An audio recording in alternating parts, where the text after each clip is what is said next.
So students, ഞാൻ നിങ്ങളൊരു പുതിയ ലോകത്തേക്ക് കൂട്ടിക്കൊണ്ടുപോവാണ് കേട്ടോ. നമ്മുടെ ക്ലാസ് തുടങ്ങുന്നതിന് മുമ്പായിട്ട് നമുക്കൊന്ന് സെൽഫ് ഇൻട്രൊഡ്യൂസ് ചെയ്യാം. എല്ലാവർക്കും പരസ്പരം പരിചയപ്പെടും കേട്ടോ. എന്റെ പേര് ബബിത ആർ നായർ. എന്താണ്?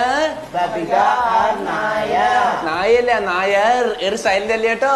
അപ്പൊ നമുക്കൊന്ന് പരസ്പരം പരിചയപ്പെടാം. എന്താ മാമന്റെ പേരെന്താ? കുട്ടി. എന്താ? നാരായണൻകുട്ടി. നാരായണൻകുട്ടി മാമൻ. എവിടെ വർക്ക് ചെയ്തു ഇത്ര നാളാ? ആധാർ എഴുത്ത് ഓഫീസിലാ. ആധാർ എഴുത്ത് ഓഫീസിലായിരുന്നു. ഓക്കെ. മോൾക്ക് ഇഷ്ടമുള്ള പേര് വിളിക്കാം. പല പേരും വിളിക്കട്ടോ. കുറെ നേരം ഞാൻ നോട്ട് ചെയ്യണു. ഷിബു എന്ന് വിളിച്ചോ. ആ, തലമറന്ന് എണ്ണ തേക്കരുത് കേട്ടോ. മോളുടെ പേര് ബബിത എന്നല്ല. ബബിത അല്ല, പിന്നെ ബബിൾഗം. ബബിൾഗം പേന വെച്ച് കുത്തട്ടോ. ടീച്ചറെ ഫോട്ടോ എടുക്കുന്നു. What is this? എന്ത് തോന്നിയ കാണിക്കുന്നത്? ആ ക്യാമറ എടുത്ത് അകത്ത് വെക്കൂ. Switch off all of your mobiles.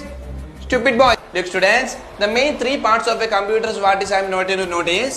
This is the main part, this is a monitor, and this is a keypad. It is പഠിക്കാൻ ഭയങ്കര പാടാണ് keypad.